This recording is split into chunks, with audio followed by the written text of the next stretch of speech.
Om Sukawati Prasnahum, Om Sukawati Prasnahum, Ami Tofo.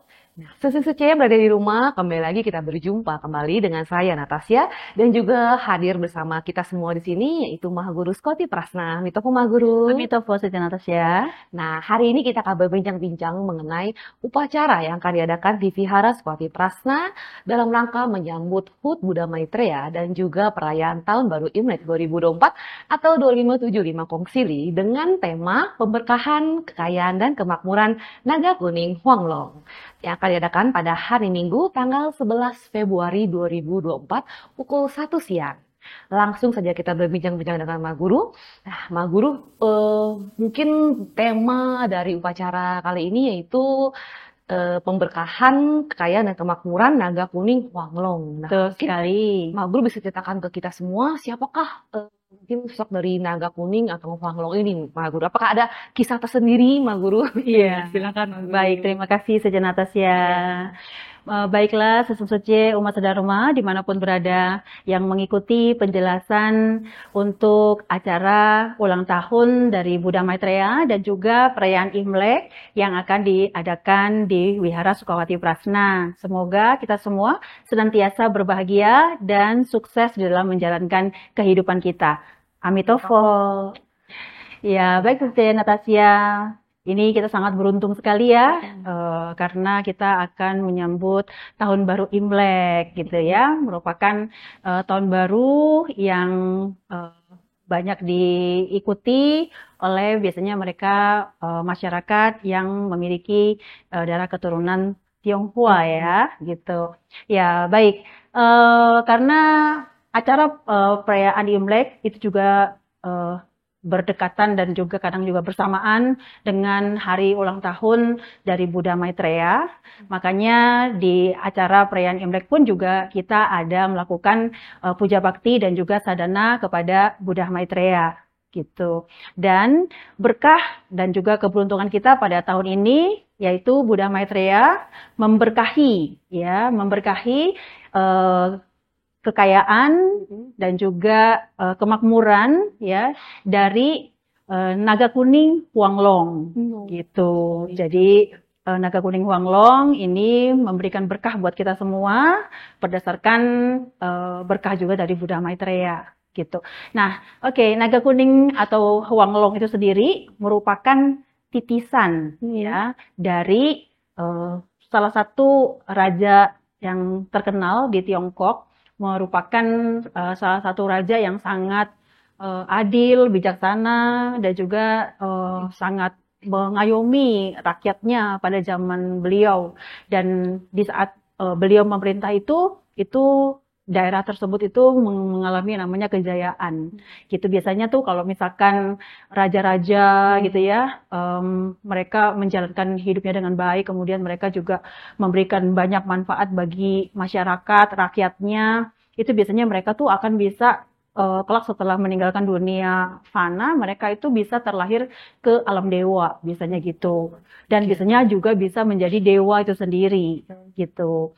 Nah, jadi Naga Kuning Huanglong itu adalah merupakan titisan dari Huangti, yaitu Kaisar Kuning. Merupakan salah satu kaisar dari 5 kaisar di zaman Tiongkok kuno yang waktu itu adalah bersamaan dengan 3 maharaja gitu ya. Dan Naga Kuning Huanglong ini merupakan semacam dewa pelindung yang bisa melindungi insan, biasanya rakyat gitu kan ya, dan juga bisa memberkahi rezeki dan juga kemakmuran. Begitu. Wah, bagus sekali ya. Ini tentunya merupakan berkat tahun baru nih buat kita semua ya. Betul Oke. sekali. Nah, nanti di acara itu nanti ada tersedia seperti biasa paket donatur, yaitu donatur pertama Guci Harta, kekayaan Harta, dan kemakmuran kekayaan Naga dan Kuning. kemakmuran. Lalu yang kedua Mustika Merah. Merah. Ini mungkin Ma Guru bisa jelaskan Ma Guru untuk peletakannya mungkin dan manfaatnya. Iya, jadi Guci Harta ini ya, Naga Kuning Guci Harta ini merupakan untuk donatur utama gitu ya.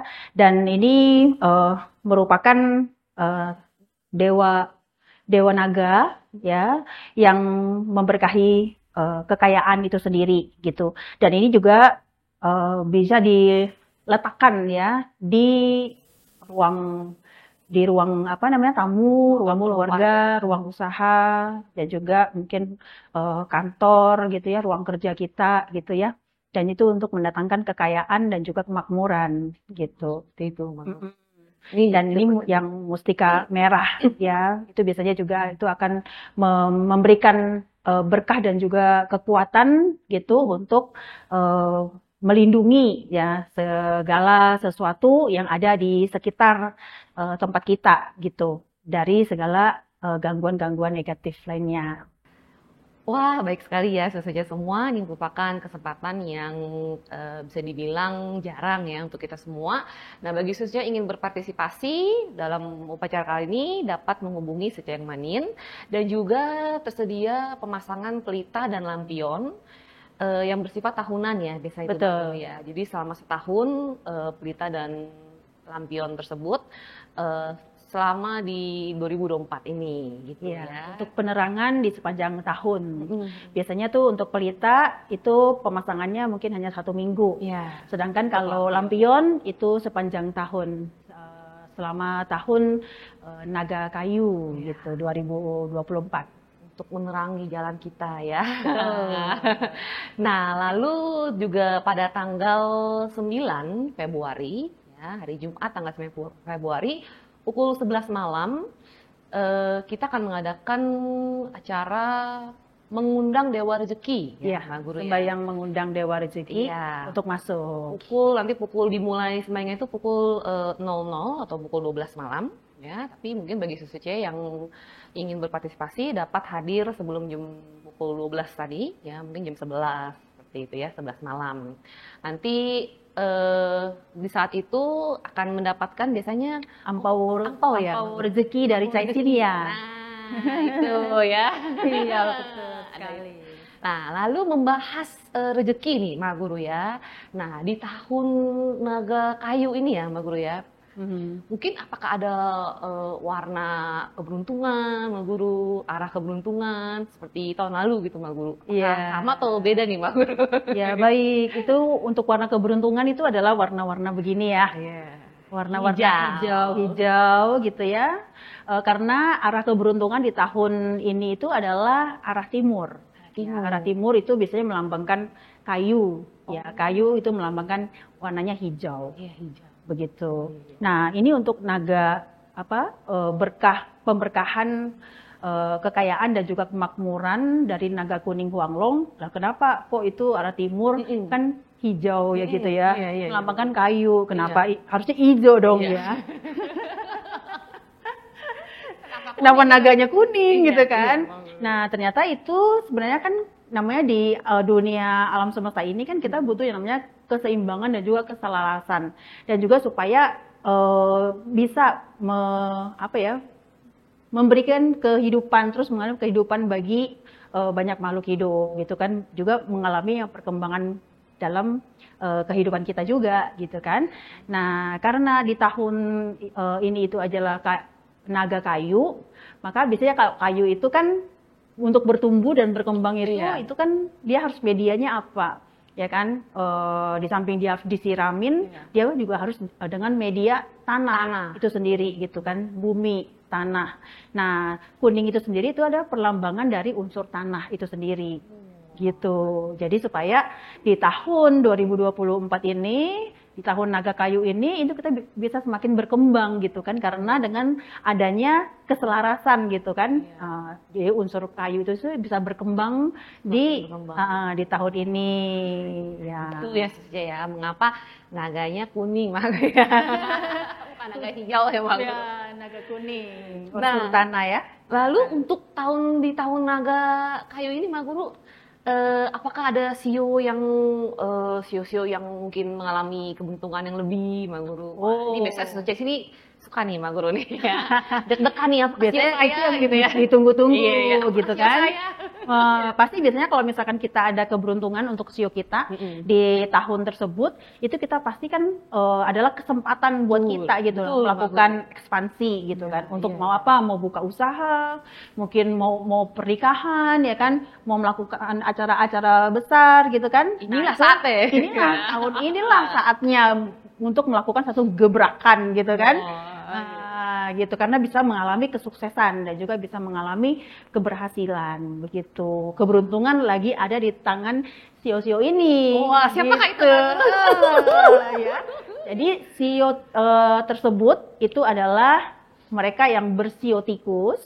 Tikus. Ya. Yang kedua yang memiliki sio monyet. Sio monyet. Ya. Aduh. Dan yang ketiga adalah yang memiliki sio ayam. Sio ayam, Guru. Betul. Nah, itu adalah mereka semua yang mendapat yang bisa beruntung di tahun naga kayu ini gitu. Sio tikus, sio monyet, dan sio ayam. Wah, ya pas tuh ya. Sio tikus suami saya, Guru. Oh, Sio gitu monyet anak saya. Sio ayam papa saya. Wah, dorong berarti tahun ini. Kecipatannya ya. Kecipatan juga betul sekali. Nah, membahas rezeki nih, Ma Guru ya, keberuntungan. Ada juga kan yang ciong nih, Ma Guru ya. Nah, ini juga harap cemas nih, Ma Guru ya. Apakah di tahun ini, Ma Guru, ada yang ciong itu ciong besar? Ada kan biasanya ciong Biasanya besar, yang ciong paling kecil. ini sih ciong tai sui ya. Iya, Iya. yaitu kita kan biasanya ciong tuh ada 4 ya, Ma Guru ya. Betul. Yaitu ciong tai sui, ciong macan putih atau peho, ciong 5 setan atau gokui, dan ciong anjing langit atau tiankou. Untuk ciong tai sui, yaitu di sini sio anjing dan kambing kerbau naga. Iya, Ma Guru. sio anjing ciong besar. Ciong untuk besar, tahun naga kayu. Kalau ciong besar ini biasanya harus apa nih, Ma Guru? Biasanya pantang ya untuk menjenguk orang sakit. Melayat juga melayat gitu ya. Dan juga sebenarnya sih harus menjauhi juga dari keramaian gitu kan. Tapi kalau misalkan kayak pesta atau apa mungkin masih bisa ada inilah ya. Kalau yang penting dia ada perlindungan ya kan, sembayang gitu kan ya. Jadi ada proteksi lainnya gitu di tahun tersebut gitu. Tapi yang paling ini adalah ya tidak menjenguk orang sakit, tidak melayat, dan juga tidak kayak melakukan ekspansi, membuka usaha gitu kan, atau mau buat suatu acara-acara besar gitu. Itu ya, Ma Guru ya. Lalu untuk mengurangi nih, Ma Guru, mengurangi dampak mungkin, Ma Guru ya, dari ciong besar ini, Sembayang ciong Sembayang biasanya. ciong. Kita akan mulai sembayang ciong. Itu bisa di wihara-wihara kan ada tuh ya, ada. dewa-dewa. Ya, di sini di sesi 1 di Veras Poti Prasna akan dimulai pada tanggal 11 Januari 2024 sampai tanggal 2 Februari 2024, yaitu untuk sesi pertama ya. Namun terakhir untuk tanggal 2 Februari itu untuk Tiankou dan Gokui, sedangkan 6 Februari untuk Tai Sui dan Peho ya. Lalu nanti akan dimulai lagi kemudian di sesi kedua, yaitu tanggal 25 Februari sampai tanggal 24 Maret. Nah, seperti itu. Lalu kalau sembahyang ciong itu biasanya tidak sampai lewat jam 3 sore ya, Sensei ya. Nanti mungkin untuk sembahyang ciongnya, persembahannya nanti akan dijelaskan di deskripsi dari video ini. Ya, biasanya sudah dibagikan juga sih di Iya, nanti akan dilihat di flyernya sudah ada ya, lengkap. Lalu juga nanti kita juga biasanya akan ada mengundang sembahyang Dewa Naik ke Langit ya, Ma Guru ya, pada tanggal 3 Februari. Biasanya jam 00 lewat 01 ya. Iya, biasanya kalau sembahyang tanggal 4. Dewa naik ke langit atau lalu Dewa turun ke bumi itu tanggal 13 Februari. Itu sebenarnya tuh kita harus apa aja nih, Ma Guru, di rumah menyiapkan apa aja? Biasanya sih umum menyediakan buah gitu kan. Terus kita sembahyang, biasanya kita mengganti teh yang baru. Nah, biasanya kita suka menambahkan ada yang gambar kuda. Ma Guru. Jadi kita mengirim kuda gitu ya. Gitu. Untuk para dewa gitu untuk naik ke langit. Nanti kita menjemput juga di tanggal 24 bulan 12 lunar. Bukan 24 bulan 12 lunar itu kita mengantar. Iya, Ya. Betul ya? Di saat kita menjemput itu adalah di tanggal 4 lunar, 4 bulan 1 lunar. Iya benar, 4 bulan 1 Betul ya? Itu kita menggunakan gambar kuda gitu untuk mengirim. kepada para Seperti itu. dewa. Nah, oke. Lalu kita, nah saat mengundang dewa rezeki masuk, nah Guru. Nah itu kita menghadap ke mana ya? Timur laut. Timur laut. Lalu, Jadi kalau misalkan kalau di wihara kan kita ada sembahyang malam Iya. Imlek itu ya. Iya. Nah di sini biasanya karena di sini ada Ulu Caisen, ya di situ ada salah satunya ada Caisinia gitu ya. Jadi kita sembahyang di depan menghadap altar Ulu Caisen gitu kan. Tapi sebelumnya kita akan sembahyang di luar dulu menghadap ke timur laut gitu. Jadi sembahyang pegang hio menghadap timur laut. Nah, itu mengundang dewa rezeki untuk masuk ke dalam gitu. Baru hionya kita tancapkan di hiolo altar kita. Ya, nah biasanya kita kan suka ada pasang caisinnya ya, setiap tahun gitu kan, gambar caisinnya. Nah itu kita akan tukar gambar caisin yang lama, akan ditukar dengan gambar caisinnya yang baru. Oh pada saat ini Mang Guru? Iya gitu, jadi yang lama itu nanti dibakar berbarengan dengan kertas sembahyang yang kita sembahyang mengundang dewa rezeki itu. Seperti itu Mang Guru. Iya. Lalu kalau misalkan mereka mengundangnya itu di rumah Mang Guru, kan tidak ada yang tidak ada Ulu Caisen. Iya, biasanya dia akan keluar rumah dulu. Biasanya tuh di teras ya, terus menghadap ke timur laut, mengundang dewa rezeki untuk masuk ke dalam rumah, kemudian bawa hionya masuk ke dalam, bisa ditancapkan di altar dewa bumi. Oh, dewa bumi. Ya, hiolonya di altar dewa bumi. Kalau misalkan di rumahnya itu ada altar Caisinia, ya ditancapkan di altar Caisinia. Gitu.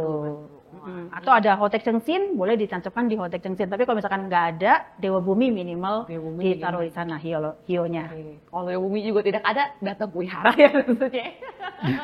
Iya, datang ke wihara ya. Iya, datang ke wihara. Benar. Kalau nah, karena kan nih rezeki ya sesuai ya. Jangan lupa nih rezeki ya, mengundang rezeki. Ya itu penting ya, Maha Guru ya untuk duniawi kita. Nah, mungkin itu saja sesuai penjelasan untuk upacara tanggal 11 Februari nanti dan juga keterangan untuk sembahyang ciong dan lain-lainnya. Oh iya, jangan lupa kita ada pohon hoki. Oh iya, nanti pas 11 Februari itu ya di akhir acara akan ada pengambilan penarikan angpau di pohon hoki ya, gitu di pohon ya. hoki itu ya. Yang beruntung. Jadi masing-masing orang ngambil satu gitu ya, random ya gitu. Siapakah yang tahun ini yang akan mendapatkan keberuntungan itu, Mak Guru? Tahun lalu ada ya yang beruntung gitu iya. ya.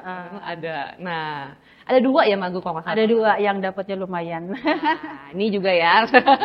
Dan kebenaran sio yang dapat itu sionya itu adalah sio yang beruntung di tahun kelinci air kemarin. Oh iya. Gitu. Nah, siapa tahu nih yang sio-sio yang beruntung di tahun ini kan bisa tikus, dapat. tadi ya, tikus, monyet sama ayam nih. Betul. Oh, aduh ya, semangat nih mereka nih. Tapi bagi yang sio anjing jangan berkecil hati ya. Tetap dapat ya. Oke, mungkin sekian penjelasan dari kita semua. Semoga bermanfaat untuk sesuanya semua. Om Sukawati Prasnahum. Om Sukawati Prasnahum. Amitofo.